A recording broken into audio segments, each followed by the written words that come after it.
Dragons. Mighty mythical beasts of legend that have captivated the hearts and minds of humanity for millennia. They're in all sorts of popular media, from books to movies and of course video games. And one of the biggest video game franchises in the entire world has a type dedicated to it. And it's every bit as powerful as the dragons of legend. The dragon type has one of the highest base stat totals in the entire game, creating daunting creatures with awesome power. Which is why I have decided to do a hardcore Nuzlocke of Pokemon Moon with only dragon types. Whereas bug types evolve very early into a run. By the way, you should check out my bug type Nuzlocke of Pokemon Y. Dragon types don't reach their true power until well into the Pokemon League, which will make this challenge spicy. Pokemon Moon has a decent pool of dragon type Pokemon to choose from, and I won't be banning any. Aside from Zygarde 50%, sorry you great snake, but people seem to love the doggo more. And as I've chosen Moon for a slightly harder beginning, that means that old ugly Turtonator won't be available. Other than those few, everything's free to use, and I think you'll enjoy watching me suffer through this run. Seriously, I might have better luck doing a full odds shiny video with the time I spent doing this one. So, if you find yourself enjoying the video, be sure to leave a like and subscribe. As with all my videos, guess the naming scheme for the team in the comments below. First to figure it out gets a poncho. Pokemon Sun and Moon are best known for playing themselves, as nearly every other minute is taken up by about 20 minutes of story. After 20 odd hours of introduction, I finally get to choose my starter. And seeing as none of them are evolving into a dragon, I choose Rowlet so that Hau can eventually have the hyper-lethal Fairy-type Primarina. Once that's done, I can actually play the game. From here, the challenge hasn't really started until I can get my hands on a dragon. So after schooling a teacher, running into SoundCloud rappers, I'm a spiritual, lyrical, individual, spiritual mirror, and defeating a giant rat, I can finally make it to Route 3, while I get my first encounter, Bagon. Now the great thing about Bagon is that it's a 1% encounter rate, which is always fun. After an hour of searching, I finally ran into Parthenax, the Bagon. We could challenge Hala now, but rather than going straight to him, I decided to spend an hour and a half EV training little Parthenax in speed and attack. Just like in the gym, the gains may be marginal now, but every bit helps in the future. It's during this EV training that I ran into the first shiny of the run. Yes, you heard that right. The first, a mauve-streaked young goose. Naturally, I kill it. With the EV training finished and the level cap met, I challenge Hala. 3v1 is no easy challenge, however, and try as I might to come up with the best strategy, there isn't too much I can do. Bagon manages to take out Mankey after some hardcore brick breaks, but after a citrus berry trigger and a piece of shit Makuhita spamming sand attack over and over again, my chances of winning have dropped significantly. It's a miracle we're still standing and that Bagon fought through mounds of sand to take Makuhita out. Then Crab Brawler comes out and launches an all-out pummeling for the loss. Well shit. Okay, back to square one. Back to 20 hours of introduction. Yippee. 2 days later. After... oh god. Hours of restarting this god-forsaken game and trying out new strategies, I decided on an alternate strategy. Catching a Salamence. Now listen, I know what you're saying. Has this man gone mad? You can't catch a Salamence in the wild, you buffoon. First, yes, I do. I do believe I may have lost a couple of marbles. Second, you can catch a Salamence. It just takes a lot of time, suffering, and the promising of my firstborn to Arceus. For this strategy to work, I have to find another Bagon like the last 5 times. After an hour of searching, I finally come across one. Now I get to have the wonderful job of SOS chaining Bagons ad infinitum until a Salamence answers the thousands of Bagon cries. So, to sum it up, a 1% encounter rate for Bagon and a further 1% encounter rate for Salamence. Now I'm not a math whiz, so if any of you could figure out what the chances are of that, please let me know, because I'm going insane over here. In the end, I didn't run into Salmon. But you know what I did run into? You don't want to know what I got instead? You want to know what I got instead? Oh, you do, don't you? A shiny Bagon. Oh, a shiny Bagon. Oh my god. Oh, it's amazing. Look at it. Look at its color. Whoa. Oh man. How's that saying go? I'm failing by succeeding? I don't know. Well, in any case, I killed the shiny Bagon because I'm here for Salamence, not some freaking nature. No. Eventually, after running out of potions and berries, yes, you heard that right, I had to resort to using berries and medicine, otherwise SOS chaining would be impossible. I wipe, without having seen a crumb of Salamence after well over 100 chains. The math whiz in the comments, tell me what that is, because, well, looks like I get to go back to square one for the 7th time. Oh God, why? Why? No! After an eternity in which Generation 30 has released and we're on the 2nd cycle of remakes, I finally nab Paarthurnax, the Salamence, and at last, the run can truly begin. With the Salamence so early in the game, the once unbeatable Hala is far more, manageable? To put it lightly, Paarthurnax tears Hala a new one. It tends to happen when a fully grown dragon decides to avenge his fallen brothers and sisters. With the first grand trial complete and the ability to ride a Tauros obtained, I smash some rocks to get an expert belt, and without much else to do, head off to Akala Island. Once at Akala, my man Kukui gets roasted for not wearing a shirt. Now, to be fair, if I had those abs, I don't think I'd be wearing shirts either. Dude's got bod. He's got hardcore abs. Now, I want you to keep track of how many times the camera motions top to bottom. I swear Game Freak is made up of some horny boys. After accepting candy from a stranger, I tie an expert belt around Paarthurnax's neck and proceed to deal with a potential run killer, Cinna. I honestly never cared for these two, but now I have to care as Cinna has 2 ice types. Oh boy! Luckily, one is a Delibird that dies in 1 hit, but her next Pokemon is, it's Glaceon. If this thing survives a brick break, that's it. That's the end. With a 4 times weakness to ice, there's not much I can do. But thankfully, with that expert belt equipped in a monstrous attack stat, I part the Glaceon in half. If that had failed, I think I'd have gone officially insane by now. Not today. Maybe tomorrow.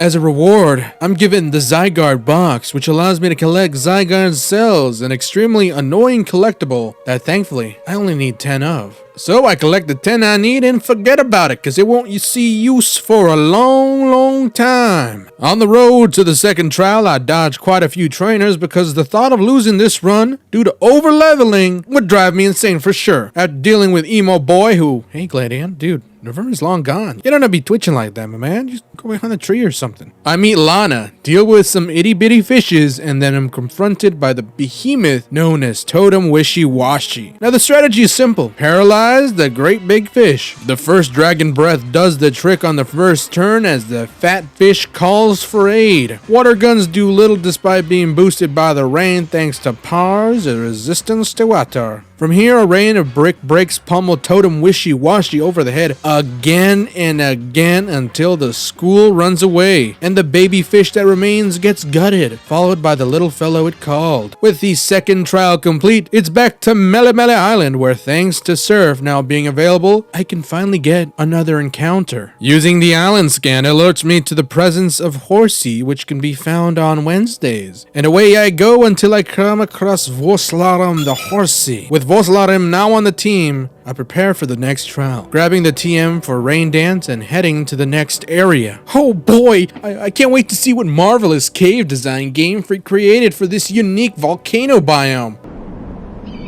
Oh, that was it. Well, they are an indie company, so can't really judge them. Before dealing with the fire trial, I prepped some more. You can never be wrong with prepping. I hand Voslarum a Peachy Berry to ward off any poison, and after teaching Rain Dance and Rock Tomb to Paarthurnax, I greet Kiawe and the trials begin. I watched some Marowaks do some killer moves, and after the Pokemon and a Hiker David was never seen again, have been dealt with, Salazzle tramples onto the field. Paarthurnax leads the battle to set up a Rain Dance, turning a Flame Burst even more more pathetic. Salazzle then calls one of its many simps, enticing it with a free month of its OnlyFans. A rock tomb nearly takes out Salazzle, but it hangs on for dear life. Now I know Horsey is a pure water type right now, but fuck it. This is my run, and my sanity, it has suffered enough. I send that little bugger in. He takes a poison gas that gets immediately remedied by a Pecha Berry. With rain still up and Voss's ability Swift Swim, he's able to outspeed the Salazzle and take it out with a Bubble Beam. Having already taken extreme risk, I have Paarthurnax come back out to take care of the crying simp. And with that, the third trial is complete. Without much borrowing me from the fourth trial, I immediately race on over, and after collecting some herbs and whatnot, I'm asked to mash everything together, then to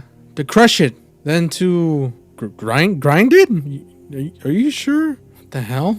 Finish the food.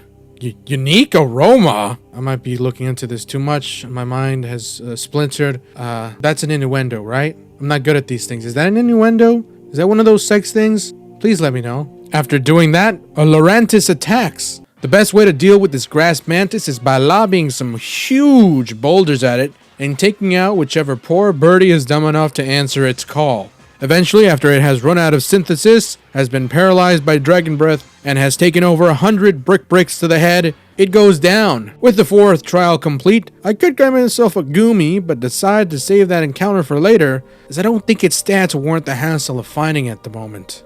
Passing through Diglett's cave and have a nice chat with this fine mama, I make it to Coney City, where a herb seller is kind enough to give me some discount on some energy powder. Totally not like drugs or anything, just herbs, you know? I go to find the goddess that is Olivia. Turns out she's the one waiting for me. So off I skedaddle in a hurry to get to Olivia until I'm accosted by dear Plumeria. I destroy her poke swiftly, and with that obstacle out of the way, it's time to deal with Olivia. Before doing so, I teach Par Protect, and boom! Brick Break hasn't failed us yet. First one brings her nose past below half as it goes for a Thunder Wave, which, thanks to a Cherry Berry, doesn't become an issue. And another Brick Break brings the nose down. Lycanroc then stalks into battle. Now he's the main reason for Protect, as a Rockium Z would surely have killed Paarthurnax there. Unfortunately, Brick Break fails to take it out, leaving it with a scrimp of health as a Rock Throw almost takes out Paarthurnax. He hangs on for dear life and strikes another Brick Break as Olivia tries to heal up. It catches a Lycanroc over the head and it goes down. Last is Boldor, which is insanely scary due to its great defense and sturdy. Thankfully, I've got Voslarum, who dishes out a decent Bubble Beam followed by another that takes out the sentient pile of rocks, winning us the second grand trial. Oi, that could have gone south real bad. Next up on our schedule is meeting up with a fella by the name of Faba. He invites us to his private island. Epstein didn't kill himself to do who knows what. On the way to the boat, Hal makes it funny, knowing that I'd react. React, Hal? Do you really think I'd react? Me, stone-faced protagonist, who only has one expression? After the horrors I've seen, the terrors I've endured? No, Hal, you're mistaken. I do not react anymore. I have no feelings, Hal. I have a mouth, but I cannot scream. Oh, that was strange. I don't know what came over me. Anyways, we make it to Aether Paradise, which is a paradise because it was chock full of, what's the technical term? Waifus or MILFs? Whatever it is, Game Freak must have been hopped up on something. Not that I'm complaining. After meeting these wonderful ladies, our conversation is cut short by dimension-hopping Lily lookalike. Now this thing hits quite hard, so rather than risking anything, I stall it out with a combination of Brick Breaks and Protect until it runs off. Having saved the day, me and Hal are allowed to continue on our journey, this time headed towards Ula'Ula Island. Hal speaks of feelings, but I can't remember a spark of emotion that was ever felt on this dead face, save for the smirk that is plastered on it for all of eternity. Ula'Ula Island. On the island, Hao and Game Freak decide that having 2 battles back to back without prepping in between is a good idea. Oh joy. A psychic from Raichu hits us for over half, sending me into a near catatonic state. A hearty crunch takes out Raichu, but then Brion waltzes in. Brick Break does little to Brion as a disarming voice hits. It thankfully hits for little and triggers the Wiki Berry that Parthenax has been holding. It heals for over half, and with a burst of renewed health and energy, Parthenax pummels Brion into submission. Last is Flareon, who requires 2 Dragon Claws. Parthenax, you hardy bastard. With Hao defeated, I celebrate by buying the TMs for Aerial Ace and Bulldoze. And with that bit of business done, I take care of 2 Team Numbskulls and ride the bus up to Blush Mountain. It's on this wonderful mountain that I get another encounter. Using the island scanner once again and time traveling, I'm able to scan until I run into Alduin, the Axu. With Alduin on the team, I scurry on over for the next trial. No, Sophocles, I don't like your stupid Plaza Hotel, whatever the hell. In fact, I get on with the trial. Why don't we just sit here while I accidentally press the wrong answer? Again and again. Sorry, buddy. Does that hurt? Maybe you shouldn't force me to finish your stupid Plaza Motel when I accidentally pressed the button. Oh man, I got a wrong answer. Would you look at that? I chose the wrong one. Oh, I did it again. I'm sorry, Sophocles. It's just, I get confused when there's more than one option on the screen. Okay, maybe that one was a bit intentional. I'm gonna stop now, I promise. Okay. I lied. That's the last one. Definitely. Oh, okay, that's the last one. Honestly, you're good now. After a long chain of shocking encounters, the Totem Vikavolt buzzes in. I decided to have Alduin take charge by chucking a rock tomb that deals okay damage and brings Vikavolt's speed down. Vikavolt, meanwhile, goes for a charge and calls for backup. Charjabug flops into battle as another rock tomb brings Vikavolt into the yellow, further reducing its speed. Not that it had much to begin with anyways. On the next turn, Charjabug unfortunately hits us with a Thunder Wave as a nasty bug bite from Vikavolt takes us down to 16 HP. But fighting through the paralysis, Alduin lands another rock tomb, burying the Vikavolt as its buddy Charjabug goes for a string shot for some reason. Alduin staves off another paralysis, severely damaging Charjabug with a rock tomb as a Vice Grip nearly takes him out. With Alduin low, I pivot into Voslaram, who takes a Vice Grip and then promptly ends the battle with the Dragon Breath. With the 5th trial complete, I meet with Kokui again, who's being bullied by the man, the myth, the legend. Ooh, I meant Guzma. Definitely Guzma. Guzma talks smack, but can he smack back? Let's find out. The answer is not really, as Parthenax forces Golisopod out with an aerial ace and terminates Ariados with another. Then Golisopod comes back in to become mincemeat and Guzma naturally loses his cool. With that finished, I head south towards the next trial where I proceed to beat a child. Take that out. I defeat a child in a Pokemon battle. With the level cap now a tad higher, Voslaram becomes a Seadra, and with the magic of evolution, it's PK Hex, he becomes a Kingdra.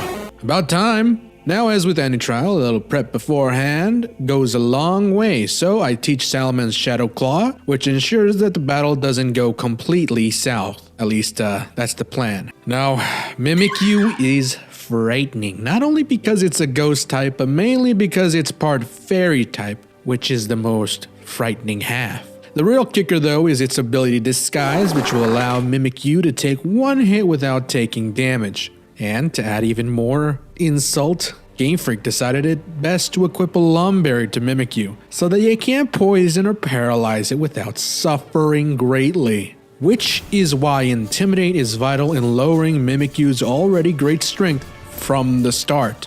I go for a Protect first turn as Totem Mimikyu goes for Mimic and then calls Haunter. Okay, so far so good. The following turn, Parthenax takes some damage from a Sucker Punch courtesy of Haunter, and then I go for a Rock Tomb while Mimikyu opts to go for another Mimic, copying Protect. Okay, the Rock Tomb gets rid of the disguise and does the dual job of lowering its speed. Then, a Protect prevents a Play Rough from turning Parthenax into a ghost himself. My best option now is to do as much damage as possible with a Shadow Claw, meaning that Salamence would most likely get taken out, but I mean, I can't really switch.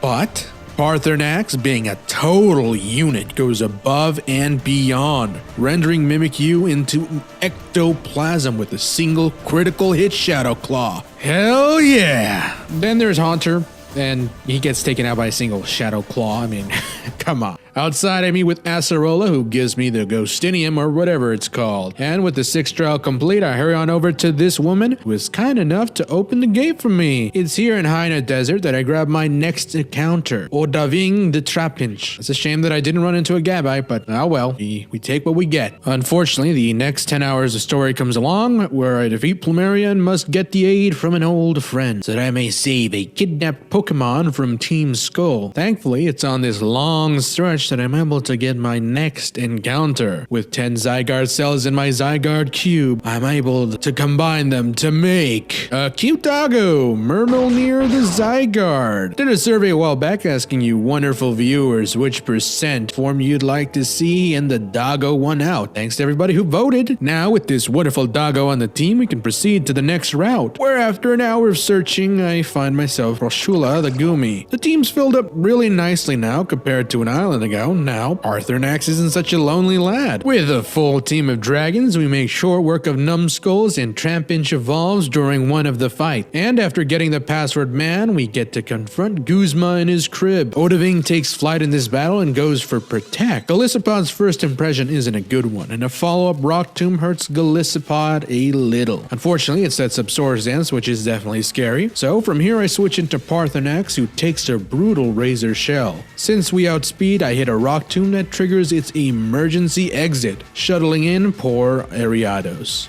For him, I decided for Volsarung to do the honors, although it takes 3 bubble beams to whittle the itsy bitsy spider down the drain. Golisopod tries to greet us again, but a Protect takes care of first impression. Brian then brutally destroys the bug and the battle is over. Guzma flips out as usual and we loot his stack of heroin.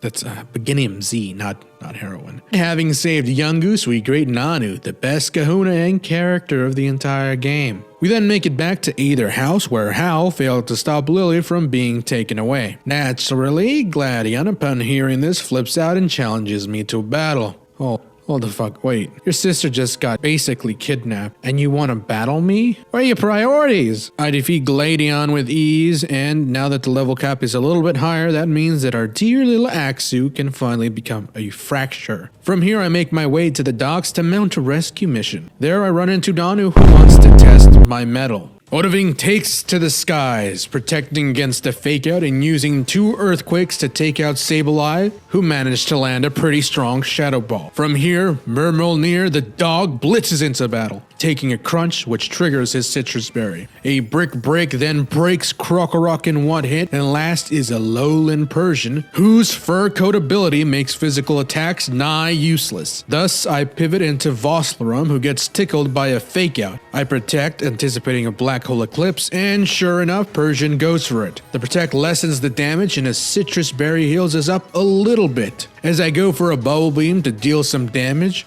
Vos surprises me with a critical hit, wiping Persian out. With the 3rd grand trial complete, we speed off to Aether Paradise, where I beat Faba down. With our new level cap, this means that our Gumi can now become a Sliggoo, which is better, but not by much. Me and the boys try to intimidate Faba, but I think my soulless, permanently smirking face is what does the trick. Outside, I take down some grunts, and the last one is smart enough to know not to mess with me. Guzma stands in our way, gloating over defeating poor Gladion. Now, I may be dead inside, but even I understand that you can't let a homie get disrespected like that. Guzma starts the battle with, you guessed it, Golisopod. I protect, but rather than going for a first impression, Golisopod sets up a Swords Dance. A Dragon Claw does decent damage as it goes for another Swords Dance. Kind of a dumb move as the next Dragon Claw triggers Golisopod's emergency exit, catapulting Masquerain in. Despite the attack drop from Intimidate, 2 Dragon Claws make short work of Masquerain. Next is Ariados, and I bring in Alduin to hit with a Rock Tomb. Ariados retaliates with a Fell Stinger, bringing Alduin into Berry Rain. The next Rock Tomb takes it out and Golisopod plumps back in. Alduin gets switched out with Voslarum, who takes the first impression decently and munches on his citrus berry to recover. Brian takes care of Golisopod and the hardy Pinsir tramples onto the field. I switch into Parthenax to get an Intimidate off as an X-Scissor lands. Dragonclaw gets it below half as another X-Scissor gets us low. Thanks to a Figgy Berry, however, it's almost as if Pinsir did nothing in this battle and a final Dragonclaw rips Pinsir into pieces. With Guzma defeated, I watch a telenovela unfold before my eyes as mother and daughter fight. ¿Por qué? ¿Por qué estás haciendo todo esto? ¿Que no puedes hallar tu corazón? Por favor, no hagas esto a los Pokémon. Ay, mija, ¿cuándo vas a entender? En tu cabecita bien pequeña, en tu cara bien fea, no vas a entender nada. Y eso es porque ya no te quiero. Salte de mi casa ya. And as with any telenovela, Lucamine reveals her collection of frozen Pokemon that she finds beautiful, reminding me of this scene. It's not a woman's head in a box, you sick freak. This is a woman's head in a freezer. And it's supposed to represent the preservation of love forever and ever. Lucamine then fractures the world by opening up portals which summon strange creatures. You know, like your typical telenovela. Oh my god. Gladion then takes charge, and I'm tasked with taking care of Lucamine. Lucamine begins the battle with the demon known as Clefable. There really isn't a strong strategy here, as Clefable bulk will allow it to some security. So Alduin gets switched out for Crushula, who tanks a critical hit Moonblast. I then switch back into Alduin as Clefable, being a numbnuts, opts to go for Metronome, probably looking for one of those flashy kills. Now Iron Tail is the best bet in taking down Clefable, but its 75% accuracy means I missed the first one. Clefable goes for Cosmic Power, letting the next Iron Tail take it into the yellow, and rather than annihilate Alduin, Clefable sets up another Cosmic Power, letting Alduin take her out with another Iron Tail. Oh, thank God. Can you imagine just getting completely wiped by this thing? Beware tramples onto the field, and due to Fluffy, not even Parthenax can put a dent into this thing. The Intimidate is vital in lowering its attack, and with that done, I switch into Voslarum. Now, despite the Intimidate, Takedown hurts us pretty bad, as Voss hits a pretty meh Bubble Beam. Beware then goes for a Baby Doll Eyes as another Bubble Beam hits, and a follow-up Hammerarm nearly claims Voslarum, but he toughs it out and takes Beware out with a Brine. Lilligant dances into battle next, prompting me to send in Parthenax, takes a Petal Dance with ease and destroys Lilligant with a single aerial ace. Miss Magius then gracefully floats onto the field, taking a near-lethal Dragon Claw to the face after hitting Parthenax with a pathetic Mystical Fire. Next turn, a follow-up Dragon Claw takes out Miss Magius, and Meloctic is Lucamine's last Pokemon. Her Hydro Pump is avoided with a Protect, and Dragon Claw takes it to half health, and another takes it out, winning us the battle. Lucamine, doing what all mothers in telenovelas do, then jumps into the portal with Guzma, both of which we won't see for quite a while. After all that drama, Lily gets a makeover, and I take another ship headed towards Poni Island, where the final trial in Kahuna is waiting for me. Being on Poni also means that I get another encounter where I grab Odaving the Execute. I know, I realized like way later that I gave 2 Pokemon the same nickname. Oh well. Soon after, I venture into ancient ruins where Hapu is declared the new Kahuna. Before dealing with her, however, I fly back to Koni City where I buy myself a Leaf Stone. And with the Leaf Stone, our bundle of eggs evolves into the mighty Alolan Executor, whose head you can't even see in most battles. Back to Poni Island, I make a quick detour alongside Lily to Executor Island, where I could have easily gotten a fully evolved one, but hey, I ran into Execute first, so that's that. As a bit of prep, I've hunted down Zygarde cores, which can be used like TMs to teach our dear doggo the moves Dragon Dance and 1,000 Arrows. I then ransacked the berry trees for quite a while, giving me the necessary berries for the future. Then, it's time. Hapu begins the battle with Dugtrio as I have man's best friend take charge. Dugtrio sets up a sandstorm as I go for a Dragon Dance. Now being able to outspeed 1,000 Arrows, which looks cool as hell, wipes out Dugtrio. Hapu then brings in her own dragon, a Flygon. I go for another 1,000 Arrows as it ignores Levitate and rocks Flygon brutally with a critical hit. That's the power of Myrmilnir. Mudsdale stomps in and anticipating an earthquake, I bring in Parthenax to get off and intimidate and ignore any tremors. After a round or two of switcheroos, jumping from par to Voss and back to par, I get another intimidate off and dodge what could have been a devastating Z move. Poor Mudsdale is left standing there like an idiot. Finally, I have Vosslarem slip back in, set up a rain dance, eat a delicious berry after an earthquake, and nearly take Mudsdale out. After a heal from Hapu, we eventually do take it out, and Hapu's last Pokemon is Gastrodon. Then, our Odovine gets switched into Grassnut at once, ending the battle. With the final grand trial complete, we traverse our way through Poni Canyon until we stumble across Durnavir the Jangmo. It doesn't take long for it to evolve, and after a short while, we get ourselves kommo-o. Inside the canyon, we've disturbed Totem kommo-o. Parthenax, of course, leads to Intimidate, which won't really matter as Totem kommo-o's only Dragon-type move is Clanging Scales, which is a special move. I switch into Crushula as kommo-o uses Protect and calls in Hakomo. Oh my god, all these O's. I Toxic the kommo-o as it hits a Clanging Scales, reducing its defense. Which is where the Habenberry I've been foraging for comes in handy. Even with the berry, kommo-o still puts a pretty good dent into Crushula. I then hit a Protect next turn to stall and then switch into Parthenax. Clanging Scales hits again, but a well-placed Habenberry buys par another turn. With kommo-o's defenses harshly lowered and poison damage taking its toll, I'm confident that the next Dragon Claw should be enough to take it out. Yes, it does. Now all that's left is Hakomo, who's been hypnotized and workups the entire time. A fly takes care of that, and one of the most lethal totem battles is now finished. With the level cap raised once more, I can finally evolve Sliggoo into a Goodra. With the team now at its full power, we climb 1,000 steps and play a striking tune with our flutes.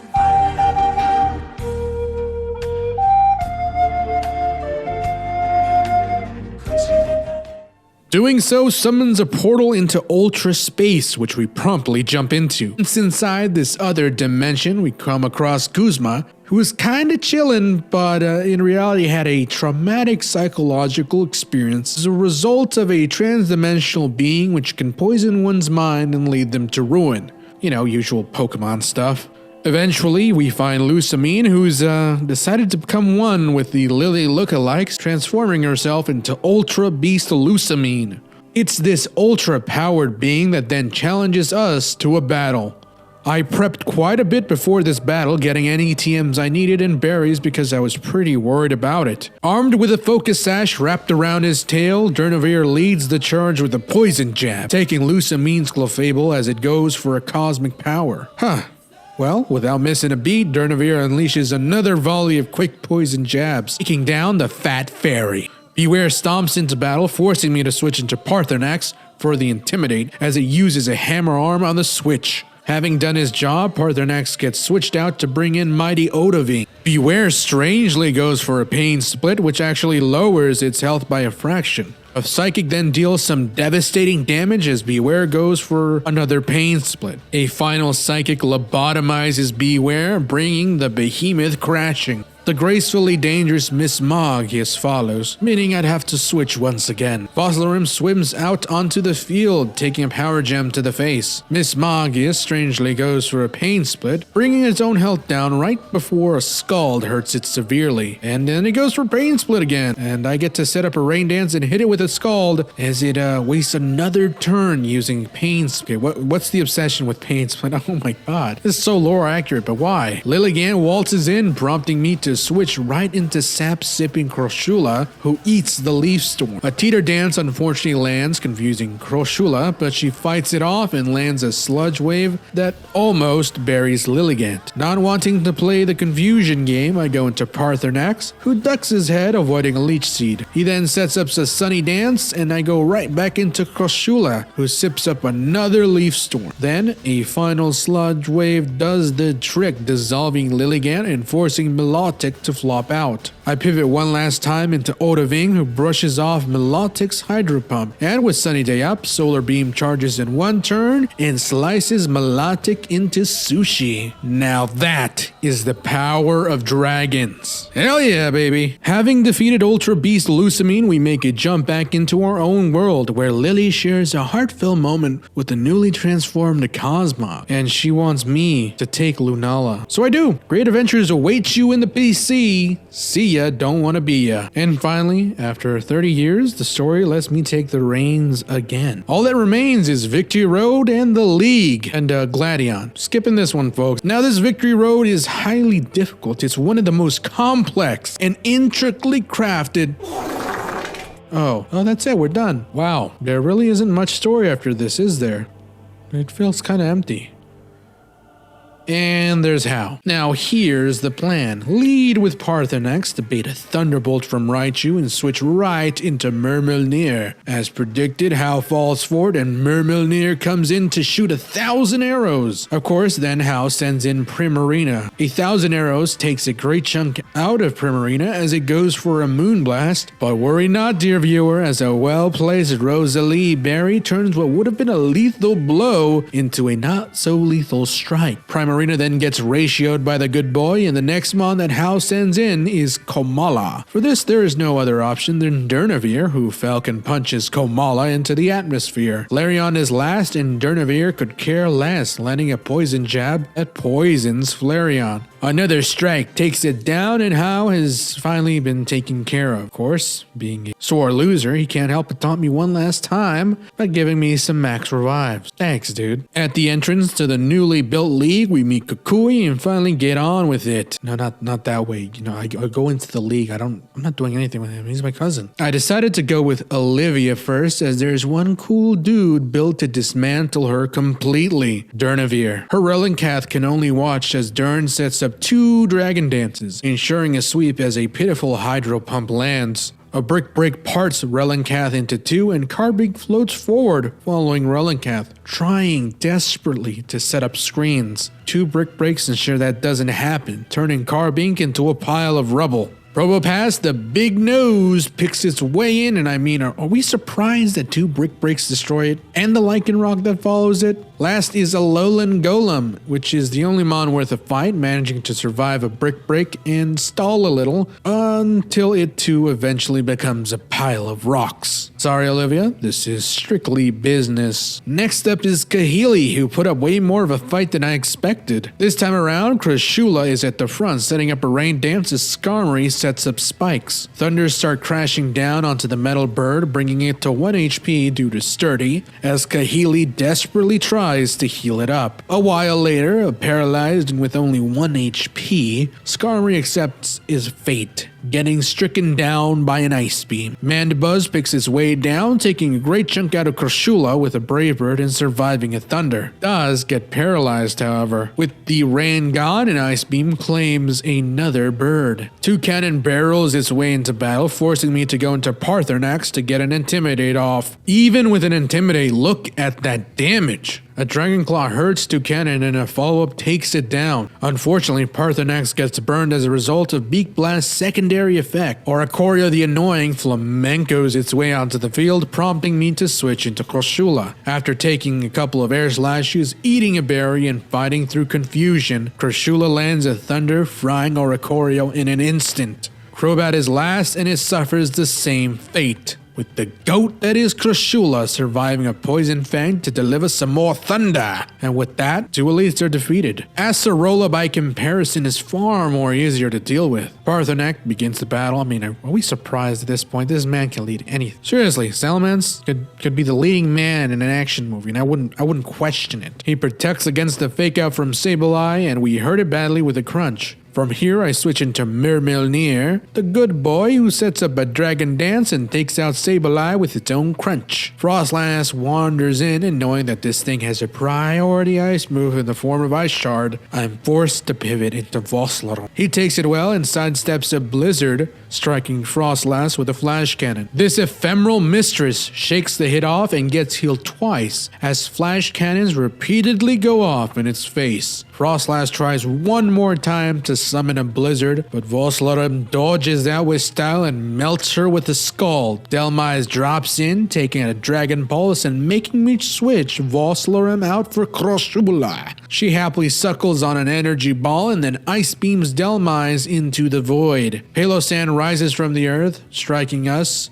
within Earth Power as a rain dance gets set up. Earth Power brings Crushula low enough to trigger a Citrus Berry as we rain down ice beams until the Palosan loses the Palo in its name. Finally, Driplim flies in, setting up an amnesia that turns Crushula's thunders less deadly. The rain peters out and we go back to the age-old method of a dozen ice beams until the blimp deflates for good. Sorry, Acerola. Now, the final Elite Four, Hala. His Makuhita has become a Hariyama, but we still got good old Parthenax who leads this battle. I protect against the fake out, then switch into the mighty Durnavir. Close combats rain down on Dern, but he toughs it out like the champ he is. Setting up several dragon dances, we eviscerate Hariyama and Primeape with aerial aces. Crab Brawler shuffles in only to be promptly cracked by a brick break. Hala then sends out Beware, and with its fluffy ability, I don't think even Dern could make a big enough dent without being taken out. It's fine as Parthenax swoops back in to put some fear in Beware. Even so, after a Dragon Claw and setting up a sunny day, continuous Hammer Arms bring Parthenax right to death's door. Unfortunately, I don't have a Fire Time move, but I do have Odaving, who lays Beware out with a single Psychic. Poliwrath is last, and unfortunately for him, with the sun up in the air, Odaving charges a Solar Beam that turns it into dust. And that, ladies and gentlemen, has been the Elite Four. Now, once in the final chamber, I can sit on my throne, ready to enact several decrees and laws in my favor. Of course, Kukui comes in to challenge my rule, forcing me to battle him in one last battle. So I oblige him. Parthenax is leading, as always. And Intimidate makes sure that Lycanroc's attack goes down a bit, and then I pivot into Durnavir, who tanks the Stone Edge with a grim grin. From here, I must set up 3 dragon dances in order to outspeed Kui's ultimate Dragon Slayer. It's during this that Lycanroc manages to set up a layer of stealth rocks to hurt team. But once satisfied and brimming with primeval power, Durnavir lets loose a brick break that shatters Lycanroc into pebbles. Then the Dragon Slayer pounces into battle. Unfortunately for Alolan Ninetales, Durnavir is bursting with power and speed, and the poison jab that lands on its face brings her down. Kukui then releases his Braviary, who tanks a single poison jab to set up a Tailwind. The next poison jab does the trick, but with Tailwind set up, all of his Pokemon will be able to outspeed. Incineroar jumps into the ring, forcing me to go into Parthenax to mitigate what I know is to come next. An outrage. Parthenax just barely survives. A Protect buys us one turn, but I then must make the ultimate sacrifice. I need to sack Durnavir. Durnavir takes the first outrage well and gets in a brick break on Incineroar, and then a second outrage lands. He hangs on. Dern's not going down without at least taking another of Kukui's Pokemon with him, striking a brick break that puts the lethal kitty to sleep. Magnezone hovers on in, and here is where Dern's final contribution is made. Brick break significantly damages Magnezone, and it retaliates by taking Dern out with a flash cannon. Smelling blood, Myrmilnir comes out to avenge Durnavir. He sets up a single dragon dance as Magnezone strikes with another flash cannon. Aberi keeps our good boy up, and 1,000 arrows rain down to devastating effect. Last is Snorlax. A flurry of 1,000 more arrows takes Snorlax below half as a heavy slam. Come on, boy. Catch the ball. Oh, it's just a little scratch. Here's a potion. Don't worry about it, bud. Come on, buddy. Don't be sad. We'll be together forever. fails to take out Murmilnir, our good boy holds on to deliver a final 1,000 arrows to win us the match. Let me hear those victory roars. Oh man, that is a relief. Oh, dude. Well, this has been a harder challenge than I anticipated, especially in the beginning. That being said, I really enjoyed nearly every second of this run. If you watched it from the beginning, I want to thank you. This took a lot of time, effort, a good portion of my sanity, and the promise of my firstborn. So if you enjoyed it, hit that like button, ring the bell, comment on what you enjoyed, and don't forget to subscribe. This has been Ludiloco. Until next time, adios.